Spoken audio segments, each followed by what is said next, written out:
Saturnalia! Let the festivities begin! Cheers to freedom and joy!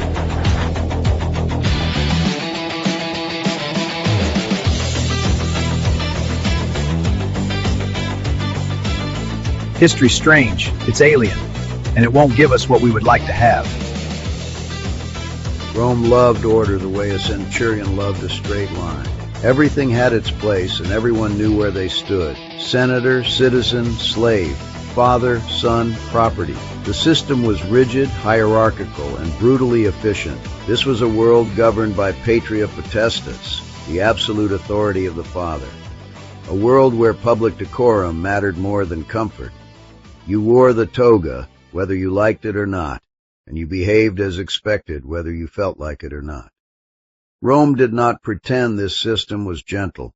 It pretended it was necessary, and for most of the year it was enforced without apology. But even Rome knew that pressure builds. Romans told themselves stories about a time before all of this. A mythical golden age under Saturn, when the earth gave freely, hierarchy did not exist, and no one labored under another's command. This was not nostalgia for the past so much as a critique of the present, a quiet admission that something human had been lost along the way. Saturnalia was born from that ache, the longing for a world without chains, literal or social. It was not a revolution, it was a memory, ritualized. Saturnalia began on December 17th with an act that would have made Roman traditionalists deeply uncomfortable. The statue of Saturn was unbound. The woolen ties around his feet were removed. Chaos was officially released. A public sacrifice followed, conducted in the Greek style, uncovered head and all. Then came the shout that echoed through the forum, "Io Saturnalia," and just like that, the rules loosened. This was not symbolic, it was practical. Masters served slaves, slaves spoke freely, they wore their masters' clothes, they were allowed to mock authority without fear. The toga was abandoned for the synthesis, comfortable, colorful, and entirely un-Roman. Everyone wore the pileus, the cap of a freed slave. For 1 week, Rome pretended equality was real, and everyone knew it was pretend, which was the point. Every household chose a mock king, the Saturnalian prince. His authority was absurd and absolute. Sing naked, recite bad poetry, drink, gamble, do something ridiculous. The true master obeyed. The joke worked because everyone knew who actually held power the other 51 weeks of the year. This was parody as social commentary, a safe way to laugh at the machinery of empire without trying to dismantle it.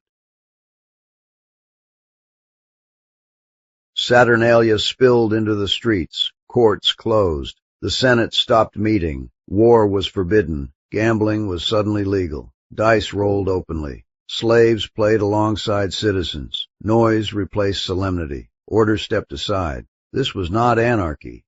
It was licensed disorder, a reminder that the system could bend without breaking. Saturnalia worked because it was temporary. Like a pressure valve, it released tension so the structure could hold.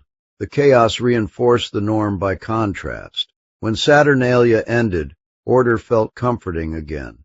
Rome did not survive because it was kind. It survived because it understood human nature better than it admitted.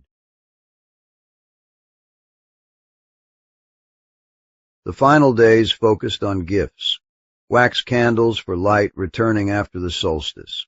Figurines that may have once replaced darker rituals.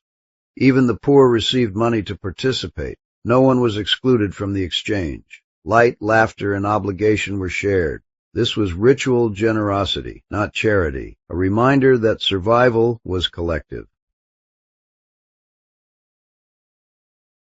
When Christianity rose, it did not erase Saturnalia, it absorbed it. Feasting, candles, greenery, gift-giving, singing door to door. The calendar changed. The meaning shifted. The human need did not. cultures rarely abandon what works.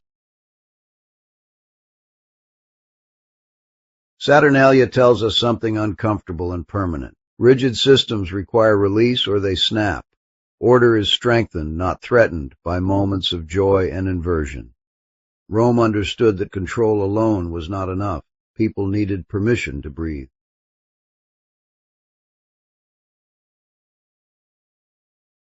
So here is the question worth sitting with. What are ours? Where do we let the rules bend, the masks slip, the hierarchy laugh at itself? And what happens when those spaces disappear? Rome's lesson is not about pagan festivals. It is about pressure, humanity, and the cost of pretending we do not need relief. Saturnalia did not weaken Rome. It reminded Rome what it was holding together, and that perhaps is the most Roman insight of all. Check out more stories from history at davedoeshistory.org.